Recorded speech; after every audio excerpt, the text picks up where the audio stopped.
Hello, welcome to Ambivalent Offenders. This is Jamie, And this is Erin. and we are happy to be back with you for our next full-length episode. This will be Woo. our first October episode, Yeah. which means, excitingly, for the month of October, we have, again, a little promo going on for Patreon. If you go into our Patreon site, which we have linked below in the show notes, you can sign up as a free member or a paid member in either way. But the biggest thing is, even if you sign up as a free member for this month, any content that comes out, including things that we just posted a few days ago, will change the settings. So you can get those as well. Anything that's posted this month will be available for free members as well. So you can get a little taste of our Patreon. It's our little October birthday present. It's our birthday coming up, a present from us to you. Hopefully you guys will enjoy it and want to sign up and become paying members come November, but we're excited to share some of what's out there, and hopefully we can cook up some good things for October. Yeah, will be motivating for us. I know we just had two good ones. Well, we had one that we posted, one that's in the pipeline to be posted, one that we posted about the casting of attractive men playing questionable, if not horrible, figures. That was a fun conversation. And then I know we have one in the pipeline that's going to be posted here about Six Wives of Henry VIII, a quick rapid fire, one good, one bad thing about each of them. So that's what you can expect with our Patreon content. We sometimes tie it to our episodes. Sometimes it's random history stuff that doesn't fit into a full episode, but we want to cover. Another one that will be coming out in a few days is about, again, my last figure, P.T. Barnum, and The Greatest Showman, and the implications of that movie on his cultural legacy, kind of how movies have that effect. We're excited to be able to share some shorter Patreon content with you. Yeah. Although our casting attractive men one got to be about 40 minutes. So some of them are longer. Yeah, it just depends on what the topic is. Yeah, you'll see in the different tiers, depending on which tier you're in, you get bonus content. So that counts as bonus content. Tier 1, which is the $3 a month, you get 30 minutes of bonus content. Of course, with an episode like that, you wouldn't get cut out halfway. We would put that whole episode up. But then if you do the $5, you get at least 60 minutes, which in this case for September will be over 60 minutes. And in October, I'm sure exceed that as well. As well as behind the scenes stuff. I recorded just a little short of some of our behind the scenes things and giveaways and votes like a poll. I'm still trying to decide my one for next one. I have it down to 2 based on Patreon votes, but we'll definitely have another one up there. So to get to say, Erin, who we cover. And anything else, Erin, that I'm missing? No, I'm excited. I already know something. I'll probably call it out when we get there, but I think there's one Patreon episode in the making from this episode that will be a spinoff. So cool. I'll call it out and let you guys know what I'm thinking in terms of that. Sounds good. Well, like I said, that's our biggest news for the month of October. Besides that, if you could rate and review on wherever you listen to podcasts. Again, when we get those reviews, one thing, we love to read them. They're nice and they warm our heart, but also it does help bring viewers into the fold. And it's always nice to have more listeners and have more people join the family here at the Ambivalent Offenders family. So thank you for the kind words for those who've reviewed. And if you haven't reviewed, as I said, even a short little review I've noted previously is something we really appreciate. So, or just star. I mean, that takes 2 seconds. You just hit whatever stars, ideally 5, and save that bad boy, and that's as easy as it goes. Yeah, and another big thing you could do as well is tell one friend or family member, somebody else who likes podcasts, to check us out. Again, that's a nice, quick, easy way you can support the show.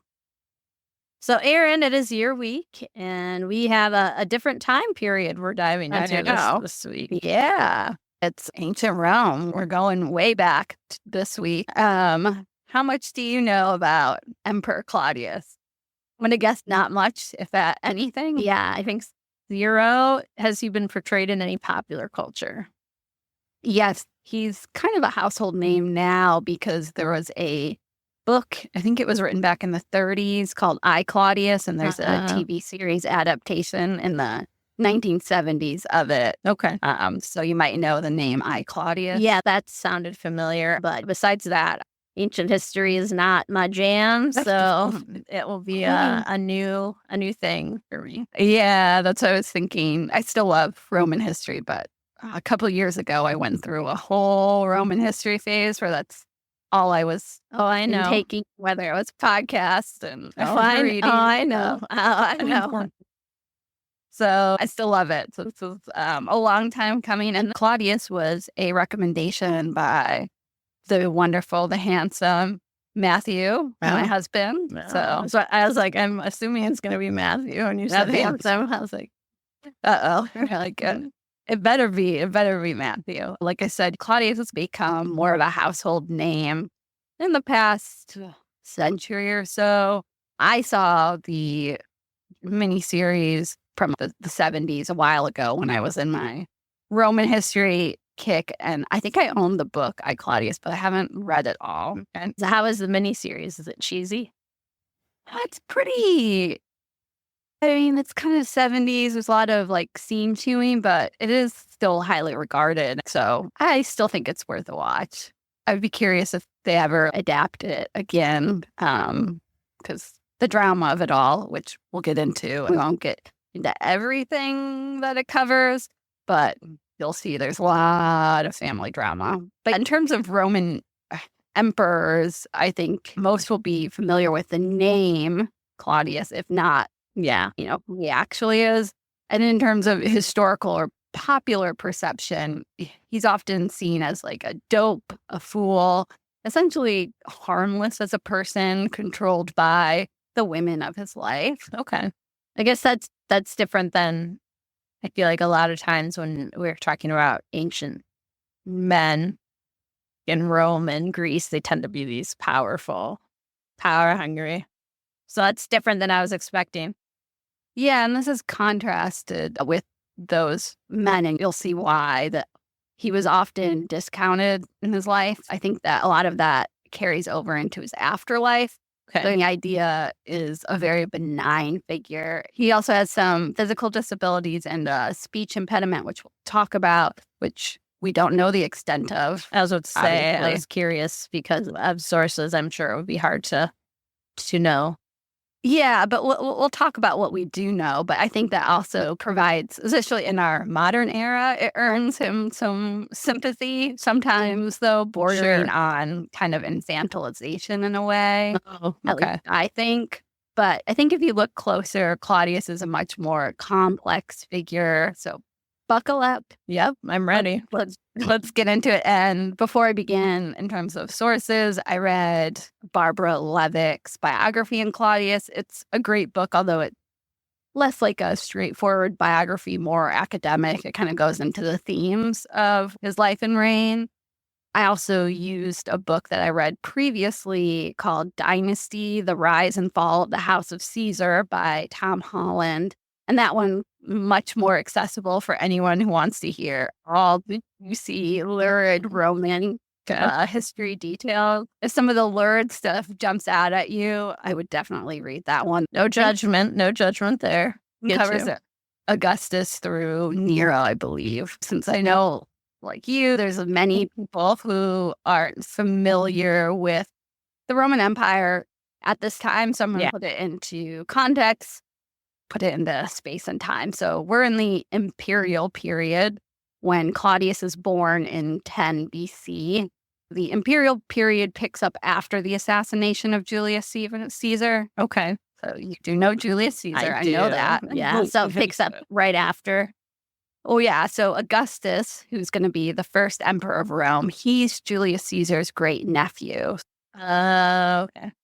He's the one who defeats Mark Antony and Cleopatra at the Battle of Actium, after which they both commit suicide. Yeah. Once Mark Antony's out of the way, without any rivals left, Augustus kicks off this imperial period of Roman history. This is where we get the emperors of Rome. Previously, it was a republic. Now, there'll be emperors from now until the fall of Rome. Okay. So we're in a very hierarchical type of power structure. Yes, exactly. And it's Augustus's dynasty, the Julio-Claudian dynasty. That's the first 5 emperors of Rome. So you got Augustus himself, Tiberius was Augustus's stepson. Okay. Caligula, Claudius, our dude. And then Nero's the last Julio-Claudian, and he's Claudius's stepson. Okay. So, I've heard a lot of those names. Yeah. Those are probably the ones that most people are most familiar with in terms of Roman emperors. Yeah. Really quickly, again, talking about the power structure, was there any type of parliament or anything, even if it didn't have per se power? It's the Roman Senate. Well, you've got, in terms of the structure, there's the Senate, and they were the ones who were obviously powerful. In the Roman Republic, they will never have that power again. And we'll talk a little bit about Claudius and the Senate later. Okay, so there is a Senate, but they don't have really any power. The emperor slowly erode power. With Augustus, he's the best at propaganda and PR. So he says, no, I'm not an emperor. I'm the first senator in the Senate. He gives himself titles that were already there in the Senate. Sure. And so he's like, oh, I'm just one of you guys. Wink, wink. Right. I'm representing you. But as you get further down the line, that erodes. And a lot of the other emperors aren't as good with that as Augustus. Yeah. They're like, So, fuck that. I'm first. Yeah. So, I mean, and that's why, in terms of reputation, it's overall good, but he has some things that you can side-eye him for. But in general, the Senate liked him because he pretended that they still mattered. Yeah. The other emperors, not so much. Right. Augustus, that first emperor, he's still reigning when Claudius is born. Okay. So that's okay. That's good to know. I guess I thought this was over at least 100 years or so. No, Augustus, he reigns for a long time. So he comes to power when Julius Caesar is assassinated. He's only like 18, which is why he's so sort of discounted. Mark Antony, people think he's going to win in that power struggle between Augustus and Mark Antony, because Mark Antony, he was older and had been better in terms of he was in the military. Augustus was not, but he ends up the victor. Claudius's father is Drusus. He's Augustus's stepson. And Drusus is also the brother to the second emperor, Emperor Tiberius. So you can start to see Claudius is very enmeshed into this family. There's a lot of stepchildren in this story. I'm surprised. Yeah, well, Drusus is the child of Livia, who's married to Augustus, but he's a child from a previous marriage. In fact, Livia divorced her husband and married Augustus when she was heavily pregnant with Drusus. Oh, so, scandal. Yeah, divorce is very, very, very common in ancient Rome. It's not like medieval or Tudor periods. Men and women could divorce and do divorce all the damn time as alliances change and such. So don't think of it like, Tudor England. I think that's what's hard, right? We think, oh, this is before that, so they had similar values and things like that. Yeah, but the fact is, Livia had one son, Tiberius, and then she's really pregnant with Drusus when she marries Augustus, which seems like a love match, and they're very well suited. But Livia and Augustus don't have any children of their own, so that's why her sons from that previous marriage become really important to the dynasty. Gotcha.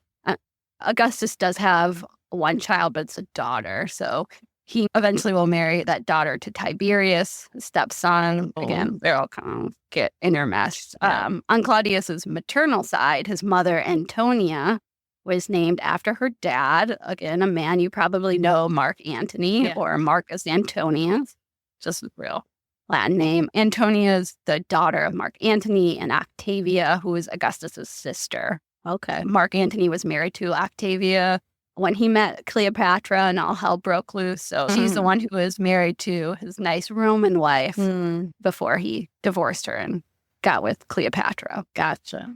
So I know this family's tree is starting to look like a knot. Gosh. Yeah, it's worse than the Habsburgs, I swear. I'll post a family tree out there just for reference, but just think it's a lot of intermarriage. Once Livia married Augustus, they start marrying their families together to bind them together. It makes sense. Yeah. Which is Julio-Claudian, that name. It's combining the Julian family, which is Augustus's family, and the Claudians, which is Livia's. I mean, it would make sense, especially since he doesn't have male children of his own. It's like to really solidify the line.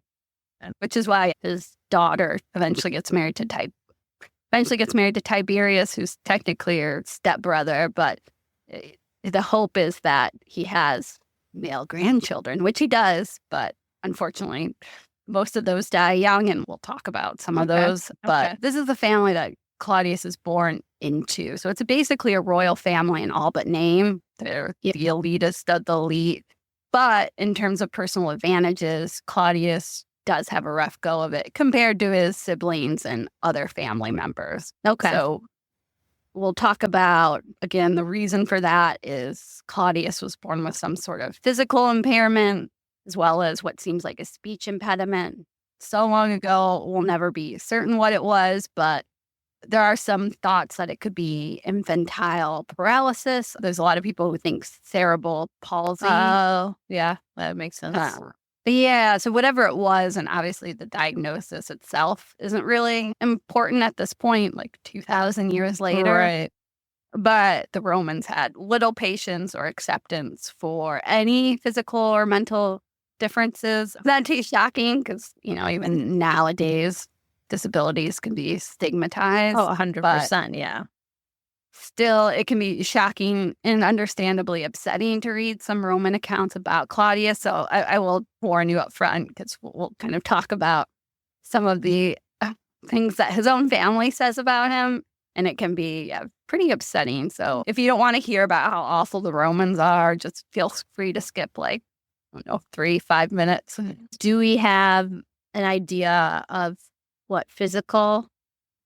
I'll go into it now. Okay. Yeah. First, this is what his own mother, Claudius's own mother, called her son. This was a quote, "a monstrosity of a human being." Oh, my goodness. One that nature began and never finished. I told you. That's his mom. That makes me want to cry already. I know. This is what I'm telling you. Antonia's hardly Mother of the Year material, though, because she later starves her own daughter, Livilla, to death. Oh, Jesus. Why? It's about adultery, I believe. So, yeah, not great. Livia, Augustus's frankly intimidating wife and Claudius's grandmother, she seems to have little time for him. Suetonius, the ancient historian, says that Livia rarely spoke to Claudius, and when she did, it was unkindly. Even his sister Livilla got in on the cruelty. When someone quipped that Claudius could be emperor one day, she said that she hoped the Roman people might be spared so cruel and undeserving a fate.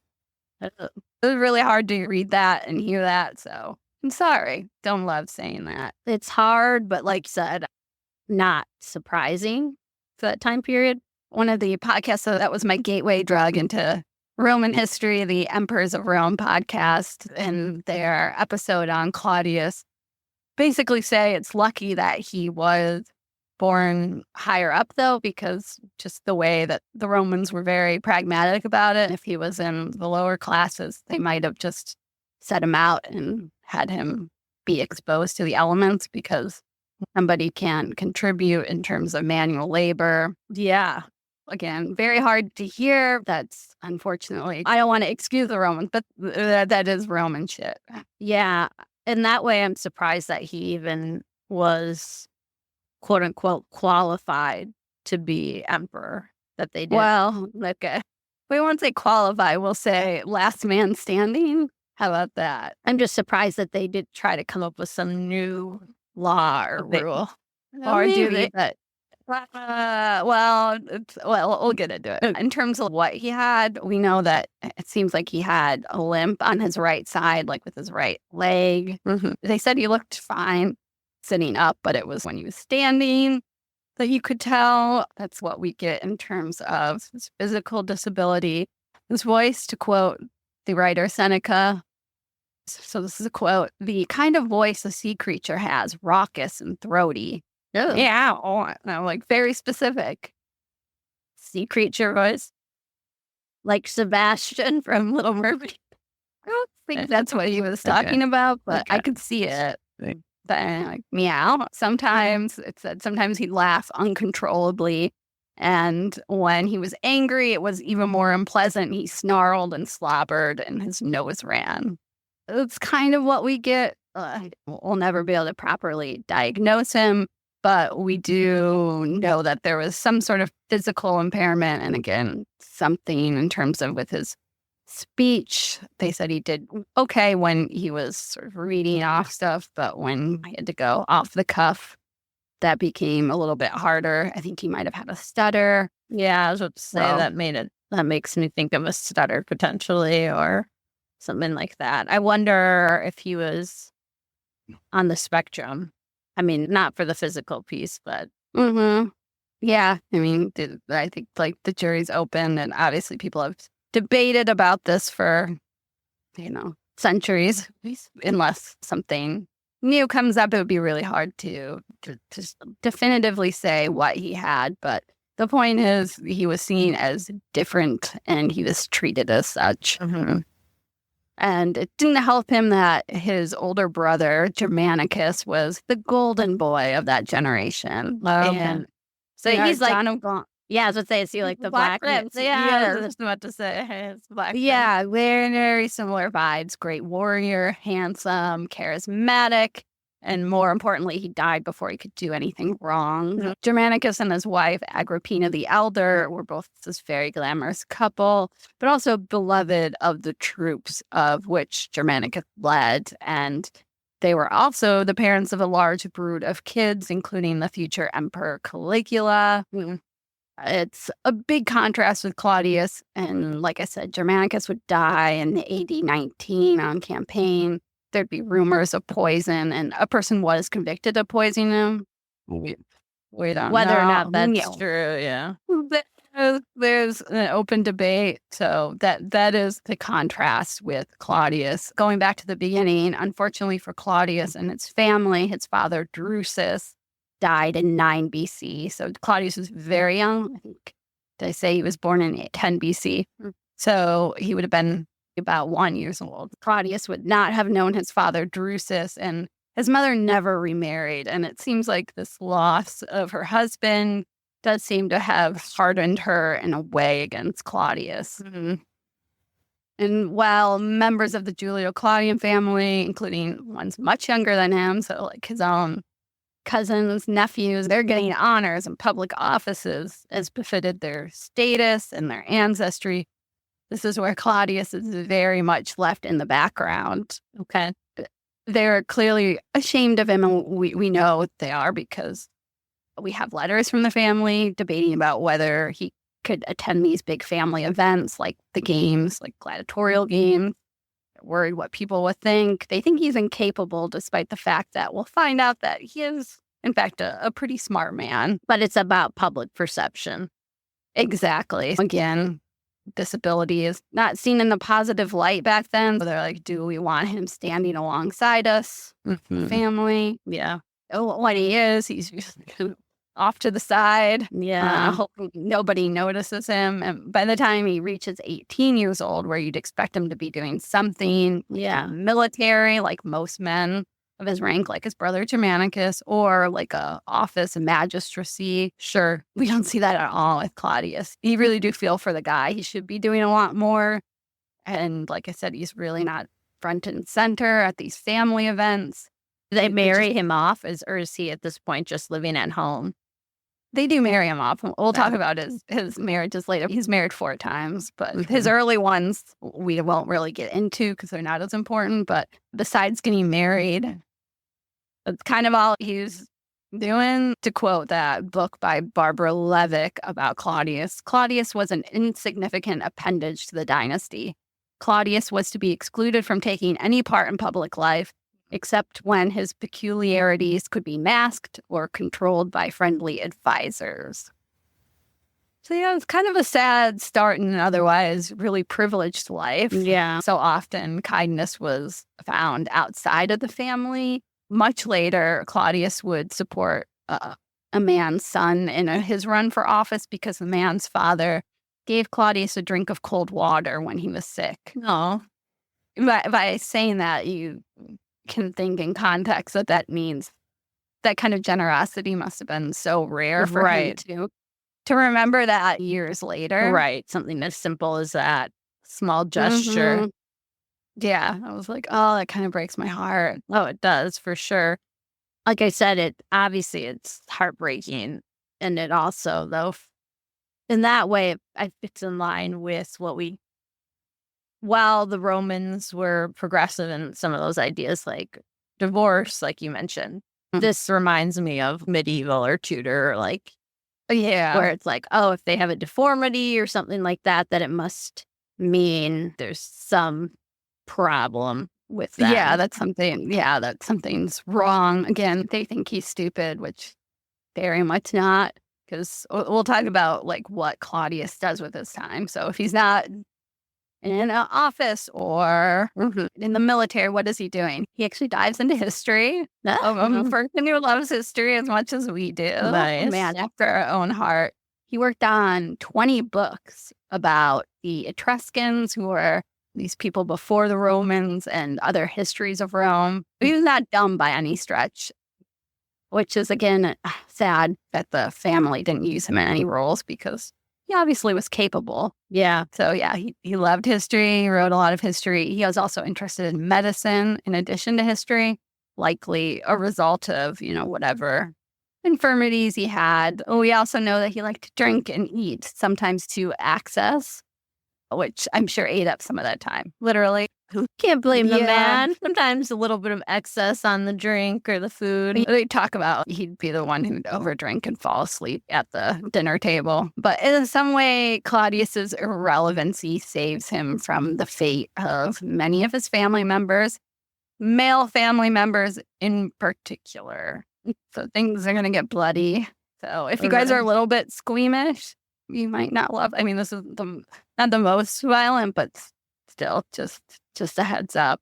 After Augustus dies, Claudius's uncle Tiberius takes over, and this is where things really do get bloody. So Germanicus's wife, Agrippina the Elder, blamed the Emperor Tiberius for her husband's death, and she kind of does this campaign against him that would end with the loss of her life and her two eldest sons. Oh.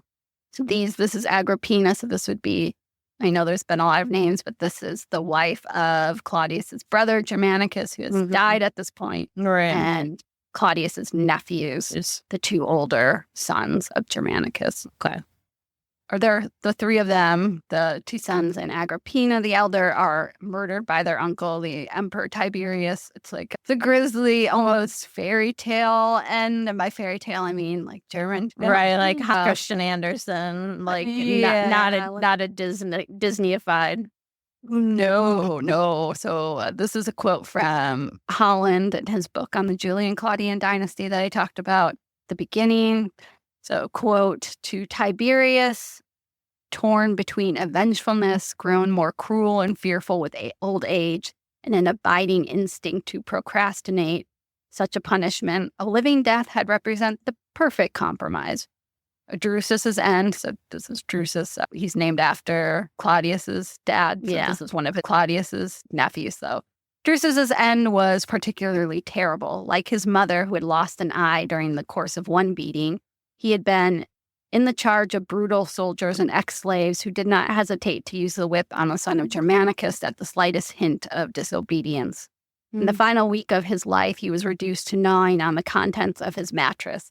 His final curse on Tiberius was a chilling one, as a monster who had drowned his own family in blood. Tiberius starved them to death, and a really visceral image of this boy who I can't remember the exact age, but they certainly were full grown, being starved and chewing on his mattress because that's all he has left. Yeah. Was it, again, just because of their mother blaming him, or was he... Okay. And we won't go too much into Tiberius because Claudius is not really doing much because he's hanging around in the background. But this is where you see, especially Tiberius is really threatened by, especially Germanicus's kids, because he knows Germanicus was very loved by the people and by the troops. Right. In contrast, people don't like Tiberius. Tiberius is not, he's not anybody's favorite, including his mother. He's just not a good guy. He sees threats Everywhere. sometimes, even places that not necessarily should. That's a little detour, but I do think it's important to see what kind of family that Claudius belongs to. Right. This is one that's consistently killing their own, especially the men. So the only son of Germanicus who would survive would be the youngest, the future Emperor Caligula. Like I said, it's probably Claudius fading into the background, posing no threat, unlike the son of Germanicus that spared him during Tiberius's reign. So after Tiberius dies, Caligula, again, his nephew, takes over. It's the only son left of Golden Boy Germanicus. Caligula is 24 years old, but this is when Claudius finally actually does enter more of a public life. A lot of this is due to the fact that, a lot of male relatives around, so most of them are dead by any natural or unnatural means. So, okay, Uncle Claudius it is. And so especially at the beginning of Caligula's reign, he really makes a point of emphasizing his parentage. He brings back the ashes of his mother from where she was in exile and brings her ashes back to Rome. It makes sense that Claudius is in the mix with this. And side note, before people comment, Caligula's real name is Gaius, so I know his real name's not Caligula. Caligula is a nickname that actually means something like little boots, because he'd go on campaign with his father and mother, and the soldiers made him mini soldier boots. Aww. Isn't that like the cutest thing? Literally. That's very cute. Unfortunately, that's like the only cute thing. Yeah. The nickname is too cute for them. Yeah, like, oh my God, little boots. But that's something he would have called himself, but everybody calls him Caligula, so we're going to call him Caligula. Okay. Himself Little Boots. Little Boot? No, I'm sure he probably would have killed anybody who called him Little Boots. But finally, at the ripe old age of 46, Claudius gets his first big boy magistracy. He joins the Senate, and he becomes a consul during Caligula's reign. In the same year, Caligula's a consul, so the consuls are the highest office in the land. It's almost like a shared presidency, so there's usually two of them. Almost like an oligarchy, but kind of. They were more important in the Republic. Now they're kind of just, like, oh, you're a consul, cool. But if you're a consul with the emperor, it at least means prestige. Right. Even if you don't have actual power, it's power and position. Like a name or... people, and how they track years, they'll be like, this is the consulship of Mark Antony or consulship of Julius Caesar. Oh, okay. Well, it's big enough where that's how they would mark the years in Rome. Okay. So kind of like in a way with like presidency, like, you know, during like the George Bush. Yeah. And it would be like you get a lot of power for a certain amount of time, and then usually after that you would go on and become like a governor in a province and earn money and stuff there. That was the way that you would move up. Earlier there was strict age limits in terms of these different magistracies, but by the time the imperial period comes in, Augustus starts promoting his family at ages that are before the ones that are set. Okay. At this point, it doesn't really matter. It's a free-for-all. Okay. Of course, in a reign as erratic and dangerous as Caligula's, it wasn't all good. cruelty still seemed to follow Claudius everywhere. I already said that he had a habit of falling asleep at dinner, sometimes because too much booze. He would be pelted with olives or dates by people while he was asleep. And it talks about like sometimes they put stuff on his hands as he lay snoring. So he'd scratch his face with them when he woke up. Caligula capable of a lot of crueler things. So he came out pretty okay. Yeah, I mean, this sounds like kind of frat house antics. Yeah, and that's what some people say. There's a debate about whether, like, if people know Caligula, they'll say he tried to make his horse a consul, which people are like, oh, is he mad? Is he crazy? Or was he like, sticking it to the Senate? Some people compare him making Claudius consul to the horse thing, being like, ha ha, like I can do whatever I want. Yeah. Oh, this guy is, Right. Yeah, kind of a joke in the family. We're making him consul. Funny. Well, because of that reputation, Caligula doesn't last too long. I won't go into Caligula's reign and the weird shit he did. He's one of the worst emperors of Rome. So just think lots of violence, erratic behavior, sexual deviance, including a hint of incest with his sisters. No. But he made way too many enemies, and Caligula is assassinated in a court plot along with his wife and, sadly, his 1-year-old daughter, his baby daughter, whose brains are bashed out. Oh, Aaron. Yeah, that's 41 AD. And this is where there's that real question on what happens next, right? Yeah. I already said, problem is, not really many other male members of the Julio-Claudian family left, except for a weird Uncle Claudius, who's 50 years old. Right after the assassination of Caligula, Claudius actually, he's fearing for his life. He thinks that they're killing the entire family. He's found hiding behind a curtain in the royal palace. I hope it's like hilarious as a visual. I know. I hope it's like a very toddler hiding. Like where like you see the feet. Yeah. At least go under the bed. Yeah. Come on, Claudia. It's a very hilarious visual, although obviously probably terrifying for him. Yeah. But maybe find a better hiding spot if you're really that scared for your life. Yeah. But luckily for him, so it's the Praetorian Guard they're essentially the emperor's bodyguards. Sort of like a secret service, if you want to say. They're the ones who find him hiding behind that curtain and found you. Luckily for him, they needed an emperor because they're the imperial guard, so no emperor, no job. Right. So they're just like, you'll do. And they proclaim him emperor. And this is where, like, the Roman Senate, like I said, they're kind of already getting into irrelevancy. There was a moment after Caligula was assassinated where they thought, oh, maybe we'll go back to the Republic. No more emperor. Yeah. But they took too long, and the Praetorian Guard got him, and there's this back and forth. The Senate was like, well, maybe, but can we decide? They were a little bit angry at Claudius, and Claudius was like, I'm being held hostage by them, so not much I can do. Might won out in this instance. The Guard won, not the Senate. And this is kind of the last point. There might have been some talk later on about going back to the Republic, but this is early enough where maybe it could have happened, and it doesn't, so this is the last hurrah. But this would also be from the last time that the Praetorian Guard chose the emperor. Okay. We will see that become more of a thing later on. But for Claudius, a man who's been overlooked, humiliated, ignored, this was about as big of a change in fortune as it gets. And he's 50 years old, and now he's the head of the Roman Empire. Yeah, that's a huge shift from being basically hid from public life.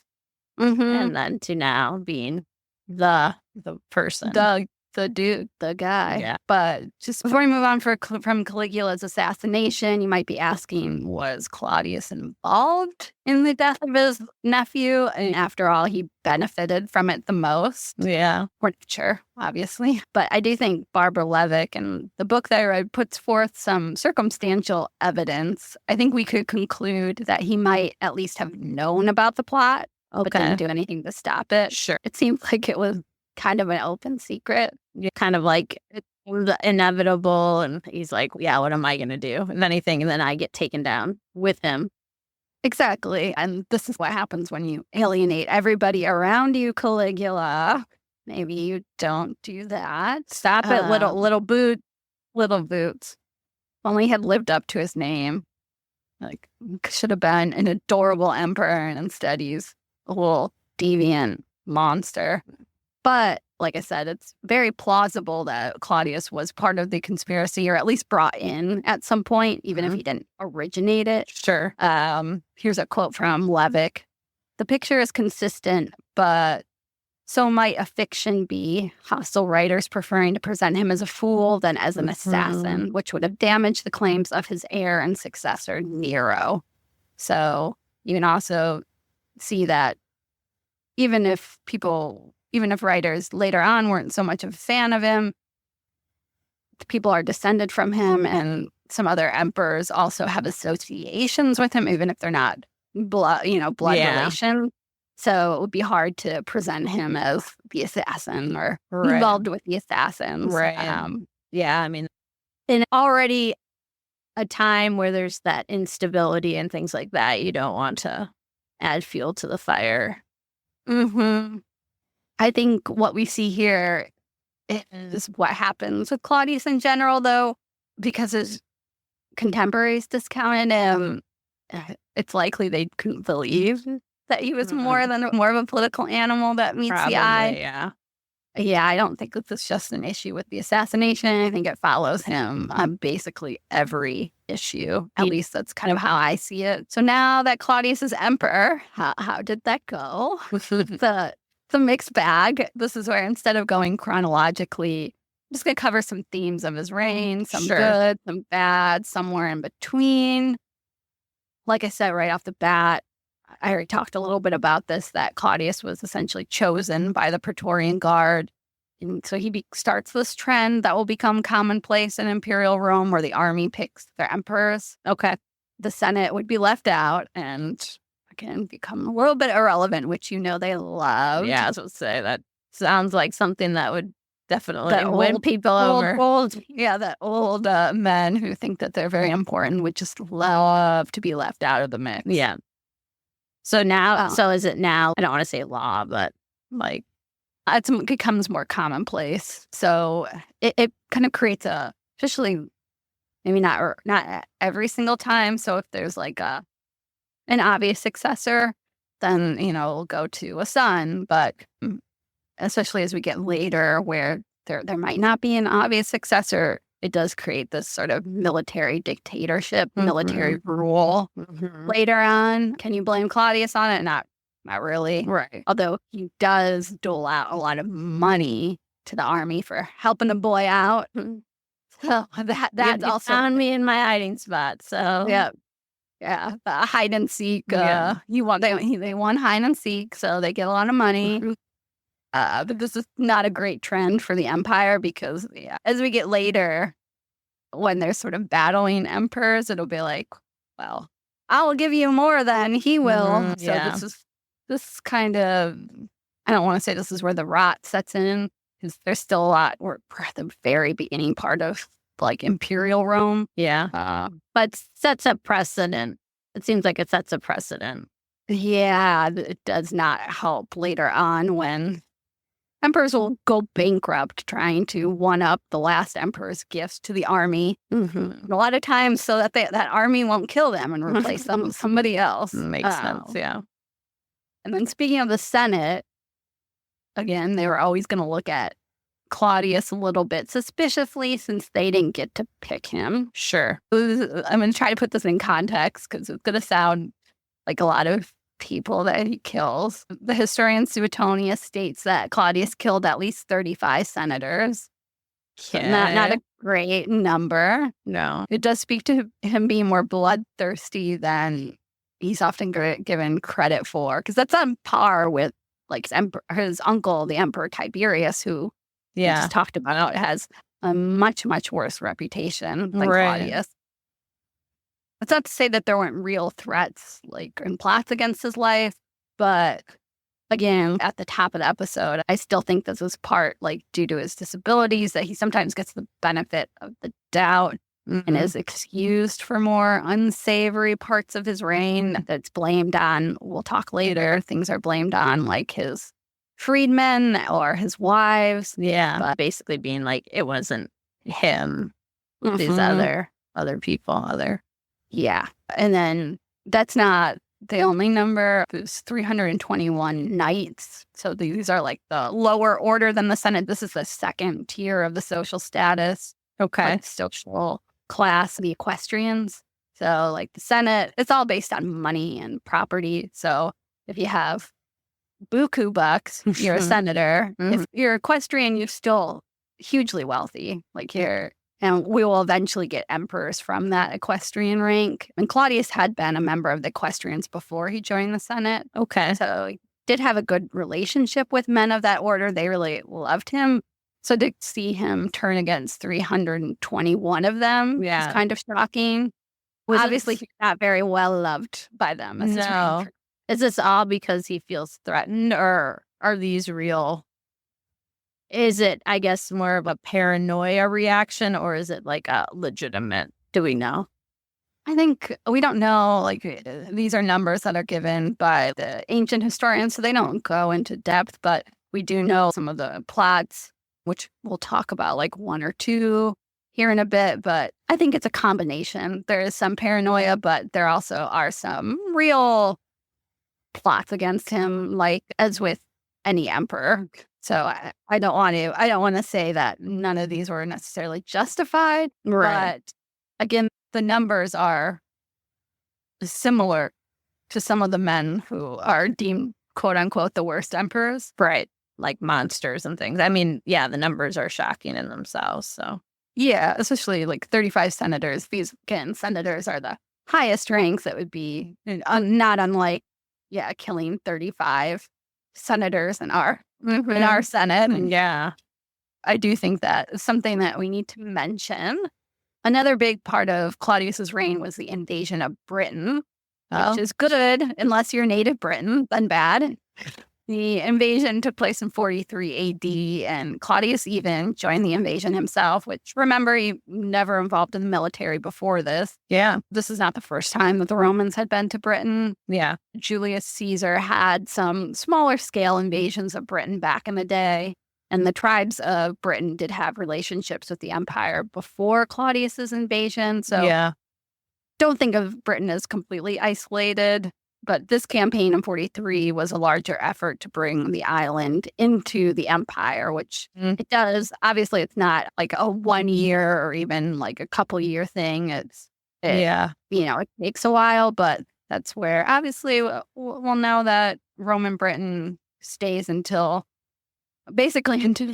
Rome starts falling apart in the 4th century or so. Yeah. I want to say. It is still surprising, though, that Britain as an island, that they get, like, again, with the hide and seek, found you. They did find you. Yeah. For Claudius, he uses it to give him clout, military clout, which he desperately needed. Again, he's not his brother Germanicus. He doesn't have that. But Britain would continue to give periodic issues for the Romans, including, I'm sure you've heard of Boudica. Yep. It's like a female warrior. Yep. That occurs in Claudius's stepson Nero's reign. So a little bit after this initial invasion. To quote Barbara Levick again, after the absence of 5 to 6 months, the most successful in his life, of which only 16 days were said to have been in Britain, Claudius entered Rome with some of the senators who had played their part in his progress, celebrating his triumph in 44 AD. So this is a real win for him. Yeah. In terms of, Roman men. military. Right. You're either like an amazing orator like Cicero, Right. give great speeches, or you're a military guy like Julius Caesar. Obviously, we know Claudius didn't do either. Right. This is building up his Reputation. yeah. I'm So- trying to think. I can't remember the name. So these are the native British people, not the ones who will become what we think of. What Roman Britons. Yeah. So they're what's the name of the Yeah. the group who come over? Boudica? No, that come over with William the Conqueror, Oh, the Normans. the Normans. So these are not No. These are tribes in Britain at this time. So right. it's not just one monolithic group. It's a bunch of tribes again. Some of them had contact with the Romans, trade and all that. But now you start to get infrastructure. You get forts. You get roads. Yeah, this is a little side question, so you don't have to answer it if you don't know or if it's too much. But are there still descendants of these people, or were they wiped out? Or to the extent of like, think of Native Americans in the United States. That is a big question, and there's a huge question in terms of so when Rome is in real trouble, like the fall of the Roman Empire or the Western Roman Empire. When that happens, they basically abandon Britain because they don't have the time or resources. Right. So there's this there's this period post-Roman Britain that we really don't know about. It's kind of sketchy. So it's similar to that where, especially in this case, like, so the men, so it would be like the army that comes over and stays. It's not unlike the army of our time. You go and you stay in these places, and there's a lot of intermarriage. So there would have been a lot of intermarriage with that. So it is really hard to tell, especially as we get later. When Rome withdraws from Britain, I'm assuming then we don't have like written records and stuff. yeah, that's why it gets so sketchy. There's questions about who all remain there. Were actual Romans still there? Right. Stuff we'll never know. There's some really good podcasts and information on that if you're interested. It's interesting. It really is this dark period. And also, as part of the Claudius invasion, there's this idea that this is when the Romans drive out or are trying to eliminate Druids as well. If you want to know more about Roman Britain, there's so many fascinating podcasts like the Ancients, which is a history hit podcast. They do a lot on Roman Britain, whether it's after the Romans withdrawal or while they're still there. You can think of it as this first part's an invasion, but then there's forts, again, intermarriage, trading relationship, but there's always going to be some tension, as in any invaded country. You're occupied. I wouldn't think of it necessarily like we shouldn't pretend that this is all happy and these people are happy to have the Romans there. I'm sure there's a subset that are, and we do have beautiful Roman villas in Britain. So these people are coming over and staying there, governors and such. But for the most part, I think the average person would want either don't care or probably a little bit ambivalent. Sure. Another big thing that Claudius gets a lot of credit for is presiding over justice and ruling himself on legal decisions. Okay. So he's like a judge. Yeah, which is great that he's involved so directly, but his judgments are, let's just say, suspect. It's almost like he was a random dude making legal decisions. Rocking. They were very inconsistent, let's just say. Barbara Levick says his conduct on the bench is one of his most severely criticized activities. And she talks about this case and how he rules on it. Sums up how awful Claudius's judgments could be. The quote is, "A woman persisted in denying a young man was her son." So she's saying, "Not my son." Claudius decided she should marry him. She refused and lost her case. Okay. So he's like, "Oh, well, the only reason you wouldn't marry him is if he really was your son." No. Yeah, there you got me. There are some other examples, but I was like, oh my God, Claudius, what you doing, babe? It's great that he wants to be involved, but it's very not on legal matters. Yeah, very inconsistent. And Levick also describes a situation in which I think it was the defendant or somebody threw a legal brief in Claudius's face. Oh. They're probably just so pissed at this point. Right. Not the best. That's the mixed bag that we talk about. Was there any reason why he wanted to? Is it just the power of it? Maybe ancient historians don't really care the why on these things. They don't mind them. They're just like, he did, and this was what happened. I think he might have just been also genuinely curious. We know he liked history. Yeah. I think he liked it. Yeah. I mean, he just wasn't obviously very good at it. No. But it was like, oh, let me play judge. Right. Like, No, ooh, no. this sounds fun. Which is good, except for if you're the person that he's ruling Right. on behalf of. Right. Like, maybe can we get a real judge? Yeah. Yeah. They're like, okay, he's not going to be using precedent or logic necessarily. Yeah. Yeah, exactly. Let's talk a little bit about some of Claudius's wives and his freedmen a little bit. Like I said at the top, Claudius was seen as this dope who's controlled by his wives and his freedmen. Freedmen are former slaves who were freed, but they usually continued to work in cases like a lot of times secretarial, bureaucratic roles. Are they like part of his household then? Yeah, exactly. It's not anything new. He wouldn't be the first emperor to utilize them, but probably more than the previous 3 emperors before. And you think that the men who wrote histories, they're usually from the senatorial rank, so they're the highest class. So being controlled by your freedmen and your wives is not a compliment. Right. Yeah. Misogyny was very much alive and well in Roman times, and freedmen were a fact of life, but the people who should be, Right. advising Claudius, advising emperors were the senators. So it's definitely I don't want to say diss, but like this guy is clearly not fit to rule. He's controlled by his wives and the freedmen. He can't make decisions on his own. And the fact is that it does give freedmen real living power, which and the senators feel like not only had the Senate not picked him, but now he's giving power to ex-slaves over senators. Well, that's never going to win you any win you any fans in the Senate. Oh, and in terms of the justice stuff, let's get into his wives and Claudius's marriages, because I think that kind of coincides with some of the justice pieces that we've been talking about. I had mentioned that Claudius was married 4 times. The first 2, not very important. The second 2 are. I do love this detail from the book that one of his first potential brides, so an earlier girl he was betrothed to, she died. She died on the day of their wedding. Oh, shit.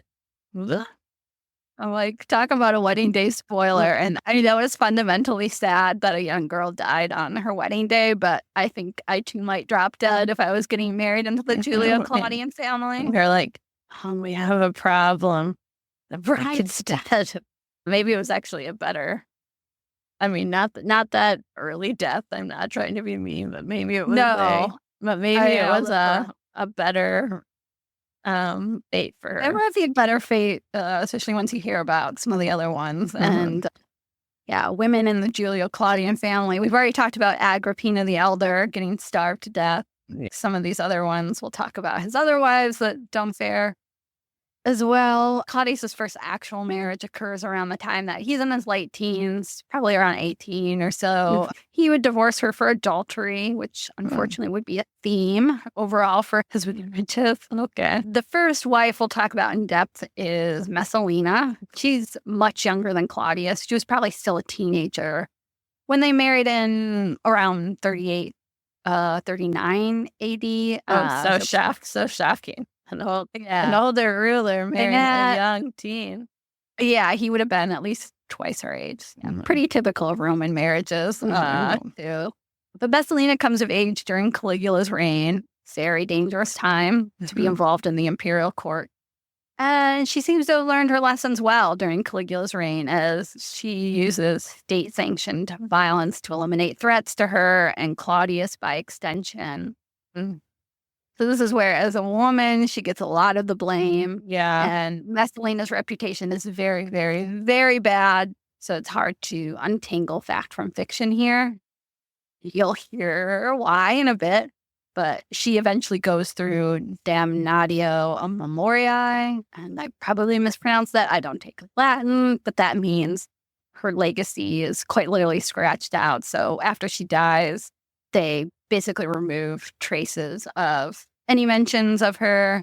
So that happens to people who are very bad. Some of the bad emperors get this as well.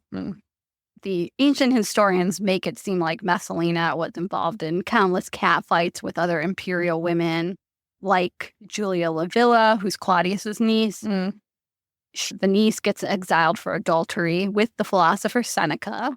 Hot. Ladies love a philosopher, philosopher man. So that's who she was having adultery with, or performing adultery with. Yeah, and while this is played off again like some sort of cat fight between two women who want to be top dog in Rome, it's much more political than that. And Claudius doesn't come out well here, as he's the one who orders the death of his niece. So exiled, and a lot of times in these cases, they're exiled to an island and then murdered. They're murdered, either starved or something. So Claudius's hands are also bloody here. Seneca does get to return later to Rome, and he actually goes on to mentor the future emperor Nero, which, if you know Nero, turns out super great. Yeah, I was going to say, when the class that inspired this podcast, we did Nero. Yeah, so you probably know a little bit about him. And I would like to say that this is the only niece that gets executed by Claudius, but it is not. There are two Julias, because all the women in the Julio-Claudian family are named Julia, literally all of them. So if there's a woman, her name's Julia. There are two nieces named Julia that get executed by Claudius. The second one, Julia Livia, who's executed in 43 AD. So to put this in context, like I said, people were exiled. Even Augustus, the first emperor, exiles his own daughter, also named Julia, for adultery. Because of the last name, right? It's like... Yeah. Women of Rome, usually they get like their father's name. So you'll see, like we talked about, Antonia as the daughter of Marcus Antonius. So, yeah. But yeah, so in context, Augustus, who again, usually perceived as a pretty good guy, he exiles his daughter, Julia, and actually his granddaughter, also named Julia. Yep. They're both exiled for adultery. So Claudius is more aligned with Tiberius and Augustus, because Tiberius does actually execute Augustus's daughter, Julia, who he's married to. He hates her. When Augustus dies, he gets the chance to kill her. Killing these nieces, yeah. Right? Is this a political piece, or is it just, I don't want to say catfighting, but like, I don't like this person? Were they an actual threat at all? Can I ask one more question? Does Claudius have children at this point? He will eventually have 2 kids. He has a son and a daughter with Messalina. Okay. The son is named Britannicus, and the daughter is Julia? Claudia. Claudia Octavia. Okay, but this is with the wife that there's a race. So did they get taken off the line of succession? No. They stay. They will remain. But that is a good question. So in terms of, is this political? Is this quote unquote catfight? That's what, in terms of the ancient historians, they like to play it off of, Messalina. We'll talk about why her reputation is bad in just a minute, but they like to say, she was threatened by these women that were more popular than her in the capital. The thing is, these women are involved with powerful men, Right. Senators. So it is, I think, much more political, where it looks to us like a quote-unquote catfight, but when these women are involved with powerful men, there's a chance that they could. Right. Because that same sort of thing happens in Caligula's reign, where he exiles some of his sisters for adultery and maybe plotting against him. So we can make our own guesses, but the Roman historians hate women, so they're always going to just be like, it's a cat fight, and every woman who they hate, they call sexually deviant. Barbara Levick kind of, again, to sum this up, where she compares in terms of that exile versus execution, that Claudius, in a gross extension of paternal power, far beyond the kind practiced by Augustus against his erring children and grandchildren, was keeping family offenders, in particular, from any public hearing that would show up dissension in the ruling clique. You will see this theme that he, not just in these cases, but that he will do something to especially women before any sort of quote unquote justice or public hearing can be put out. Back to Messalina. We're told that she had countless affairs, which we should point out that Claudius is, of course, not faithful to his wives, because it's always been okay for men to have affairs in history. Right. Is it seen when women do at this time? Is it seen like in medieval time where it's like treasonous? Yeah. So for women, especially married women, because the Romans are obsessed with bloodline, married women, dangerous to have affairs with. Because then you don't know who the daddy is. Exactly. But men, they can fuck whatever they see. They're usually sleeping with other women, usually slaves, unfortunately, that kind of thing. But Messalina's love life gets messy when she supposedly wants to put her lover on the throne instead of Claudius. Yeah. And we're told she goes through an actual wedding ceremony in Rome with her lover. Wow. So it would be a big ceremony because she hasn't divorced Claudius. This is while Claudius is away from the capital. Yeah. He leaves and she's like, let's celebrate. And it's a big public ceremony. It's not even a private one. They're celebrating in the street. This is a truly insane story that I don't want to go too far into, because I think Messalina is really worthy of an episode on her own, which I think is going to be a Patreon one. There's a new book about her that just came out, reevaluating her in terms of the sexist stories that we get about her, because her name is basically it equates to synonymous. Yeah, it's with nymphomania. Like there's this story that we hear that she just could not get satisfied, and that she'd sneak out to the brothels in Rome and compete against the women at the brothels to see who could sleep with the most men during the night. That she won. These are the stories that we get from her. Based on that, I'm going to guess that's a no. I'm going to guess that didn't happen, but that's what the Roman historians tell us about her. Right. That's the perception, and that's what matters. Yeah. I don't want to talk all about this plot because we will cover it in that episode. Okay. But I will just say that it does not end well for Messalina. I'm sure. And Claudius doesn't do anything to save her. One of his freedmen, secretaries, who we're told is essentially running the show, sends orders to have Messalina executed. Is this true? Is this trying to save face for Claudius? It's hard to know. I'm sure. Where it's like he didn't execute his wife. Yeah, it sounds like Queen Elizabeth and Mary Queen of Scots, where they said Elizabeth signs the death warrant, but they took it from her and she said not to execute it. Yeah. Something similar to this. We know, like, historians say that Claudius was mad, but he was going to meet with her the next day. And this freedman was like, no, that's not going to happen. And he sends the guards to go execute her. Messalina's given the option to commit suicide, which is the traditional Roman honorable way. It's better to commit suicide than have somebody else kill you. Unfortunately, she can't do it. She can't do it herself. So one of the guards does have to step in and kill her. How does Claudius respond when he learns that she's dead? I mean, if he really didn't want it, as suggested, he should be pissed, right? He should be right. like, right. Yeah, how dare you? Took that out of my hand. Right. How dare you? No, we're told that he just asks for another glass of wine. So cold advice. Messalina would have only been in her late 20s, maybe early 30s at her death. The historians want us to blame Messalina for her own downfall and Claudius's freedmen. But come on, it's like giving Henry VIII a pass. Yeah.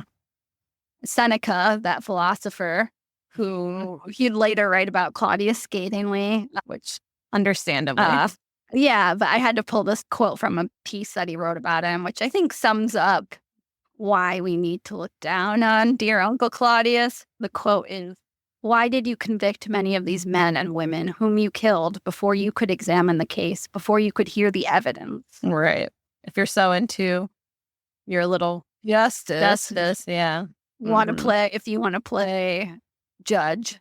Right. Then why aren't you actually in these really important cases against people you know and presumably love? Right. Or at least are part of your family. Exactly. Claudius's next wife would be no less controversial. Agrippina the Younger was the daughter of his brother Germanicus, which means she was Caligula's sister. And yes, that means that's his niece. Yeah. Yeah, Lauren says. You know how I feel. You know how I feel.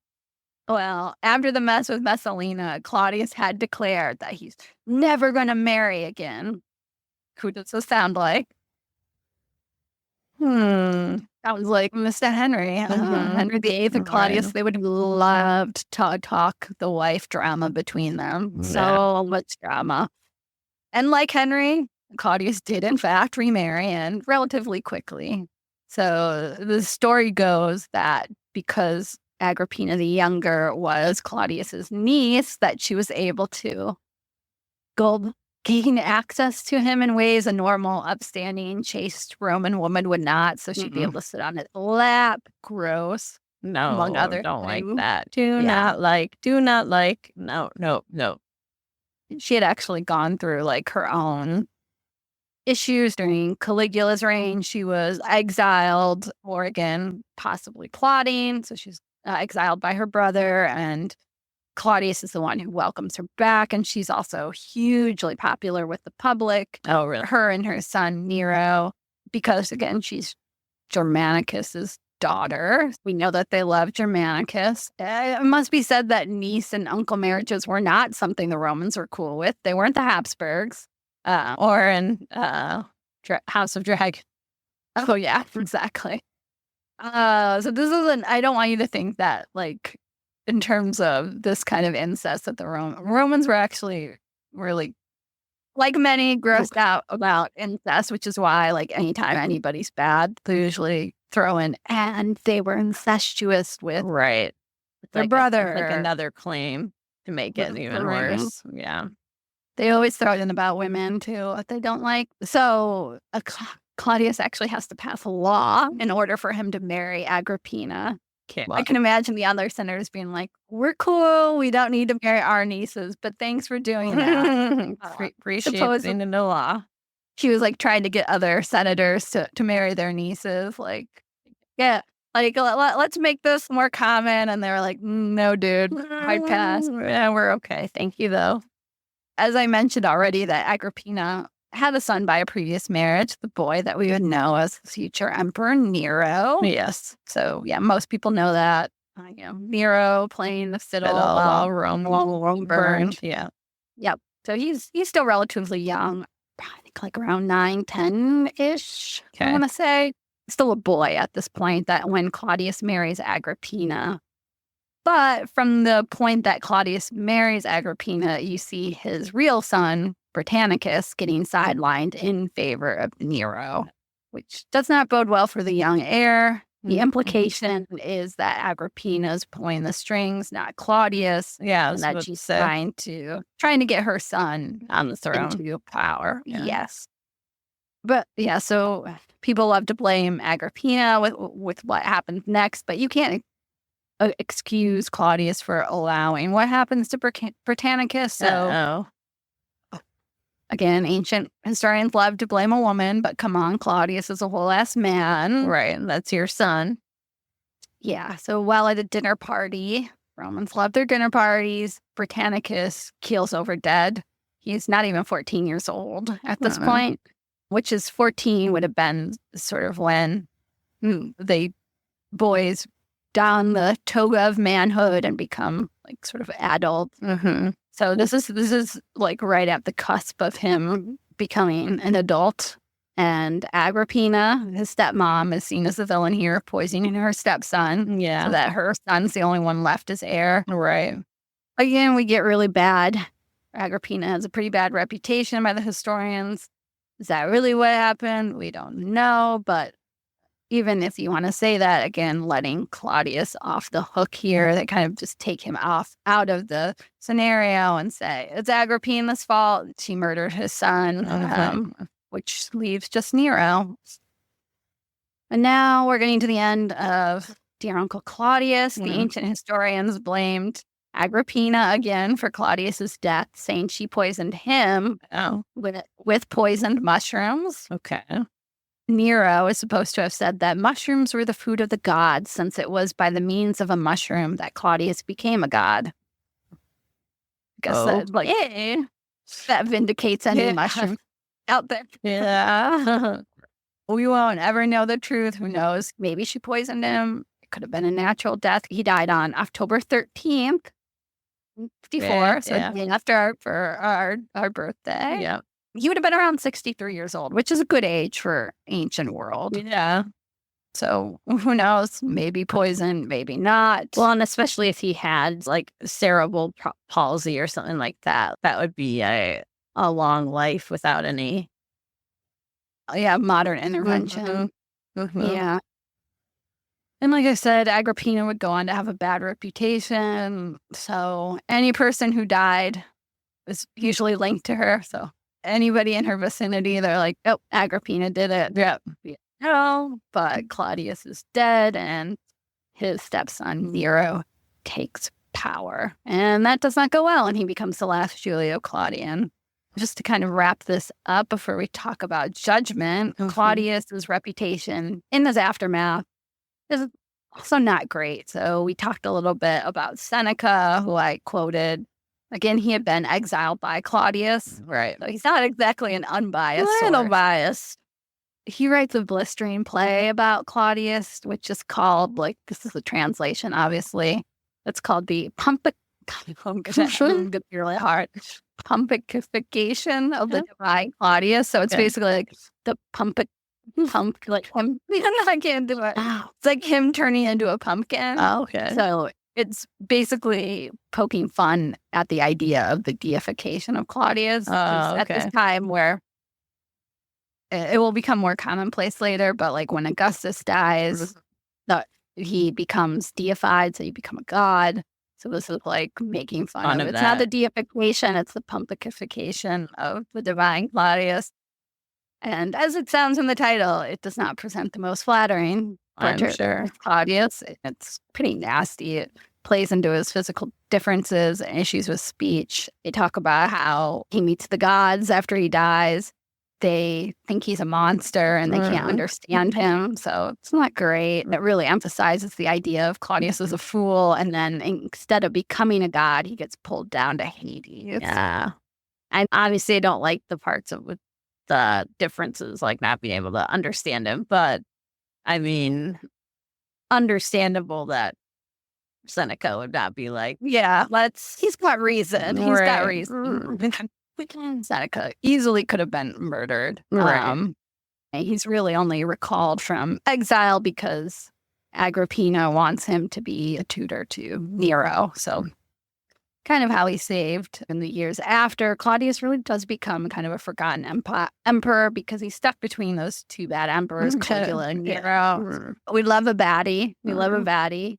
Kind of seen as, sort of boring compared to that.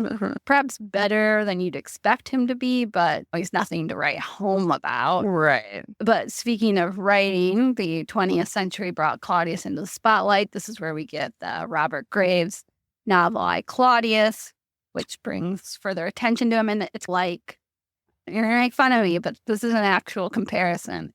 It's not unlike the reevaluation of Thomas Cromwell with the Wolf Hall theory. Yeah. Where it's not like Claudius was unknown before this, but it casts a new light on him, and he's really gained a gained favor and attention due to that and that TV adaptation. Do you know why it was that time period that it happened? Because obviously that's like what made suddenly people fascinated with him. Well, just because it was a really popular book. Yeah, I guess I'm curious why the author even. Oh, he's a classicist.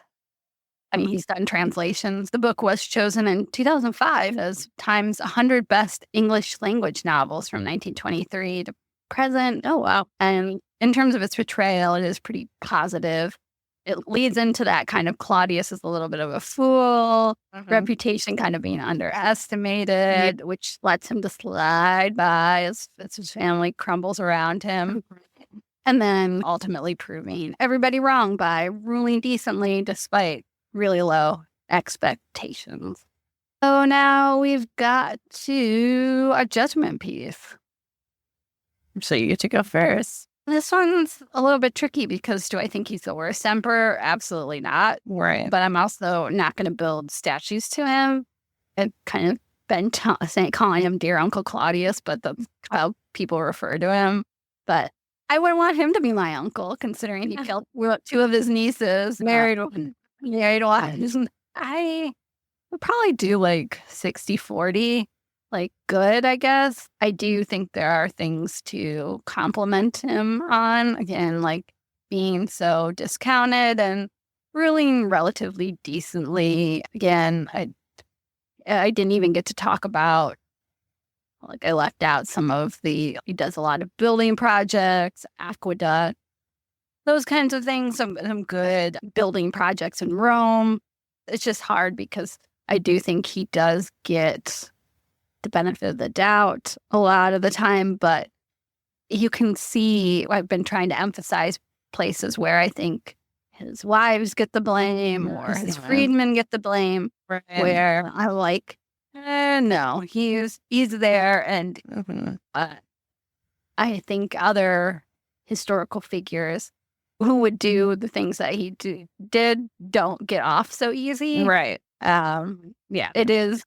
Yeah, it's hard because this time is bloody and judging it by our own standards is difficult. But yeah, I still think that he's not quite the lovable uncle that people like to say. And he does get, just based on the I, Claudius book and other things, I feel like people do love him more than he deserves. So in the book and the series, he's like a protagonist. Yeah, he's the main guy. He's the main character. Yeah, I mean, I knew that, but I guess I wasn't sure if that meant he was portrayed as a... No, I think it's pretty positive. He does share a lot of similarities with some of the worst emperors, and it's funny that we let that slide in terms of executing his own family members, which will be kind of similar to somebody else who I really want to cover, the Emperor Constantine, who's obviously a saint, but kills his own family members. Yeah, not so great.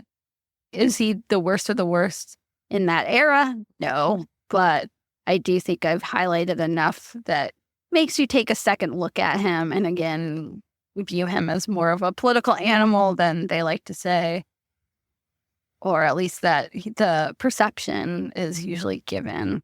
Yeah. I would go, oh yeah, it's so hard. Yeah. Yeah, I mean, I'm gonna keep time period in mind when making, you know what I mean? Like, yeah, which I think you did too, but I'm gonna do 60-40 on the negative side. Okay. I think, like you said, because the wives get blamed for a lot of the things, and I'm sure he had more of a say. And I think he was probably, well, for sure was underestimated because of his disabilities or differences, that he, wasn't capable or didn't do these things. But it seems like he had plenty of capabilities to do things. And I'm sure a lot of the things, like, for example, previous Emperor Caligula getting assassinated, I'm sure he had some knowledge Mm-hmm. and just was like, no, it's gonna let it happen. That's fine. Um, and I think even if his wives did have quite a bit of control over him, I think that still speaks something of him. And I think he, again, not one of, like you said, not one of the worst or anything like that, but between the murdering of some senators and also him making judgments and ruling on his own. As a hobby. Right, Those- as a hobby. The side hustle. It's like, Right. who cares? That is like also just thinking it's like it as an emperor, it doesn't matter to him, but it matters to these people's lives. Exactly. It's like a hobby. Right. It's a It's like, hobby. to oh, this him. is fun. Yeah. Yeah. And then obviously with his nieces and such, I think he played a larger role. And then whether or not his son was murdered or not, I think obviously, as I said, He didn't protect him. exactly. So it's like, if he was quote unquote seduced and like tricked into this plot, either way, he didn't protect him. And I think that is a sad thing. And I do feel for him from his start, and kind of obviously he wasn't given Yeah. a lot of No, the I mean, tools and living in, again, as you said, he sees emperors before him do these sorts of things. And there are so many assassinations and things. Like in that case, I do have some understanding of him. this is the world. Right. This is the world he lives in. Yeah, Right. it's not to be Pollyanna about it and pretend that his reign in particular is very different. Right. But I think his reputation is also different than some of these other Right. emperors. And that's why I'm leaning on the 60 quote unquote negative, because I think when you're comparing to these other emperors, I think he deserves more scrutiny, would be what I would say. Yeah. I mean, in terms of like Augustus was usually has a good reputation. I mean, he's usually seen as like the prototype, the best emperor. And then you have like Tiberius is usually bad, and then Caligula and Nero. And I think it highlighted some of the similarities that he has between Tiberius, Caligula, and then obviously not so much Nero, who's his successor, but I think some people know Nero shares a lot of similarities to Caligula in a way. So I think, he has the advantage of being sandwiched between those two. Yeah, definitely. Which is why, again, he's sometimes been forgotten because he doesn't really, his reign's not quite as exciting, but there's obviously still some important things that go on, and which is why I did want to highlight some of those things. Yeah. Obviously, it's a very topsy-turvy life, and yeah, you do feel for young Claudius being sidelined and being treated with such unkindness and all that. Yeah. But And in that case too, I don't think he was set up also to be, obviously nobody in his family was thinking, oh yeah, he's going to be emperor someday. yeah, So set up with the tools.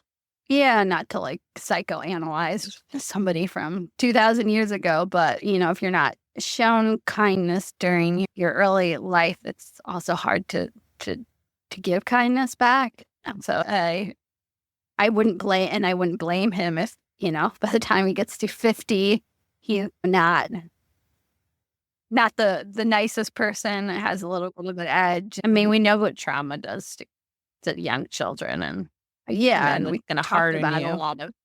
Talked a lot about the trauma that's not only going along because of him, but the stuff he's seen around him. He's not isolated from it. He might not be trotted out at family things, but he's in Rome. He's seeing this.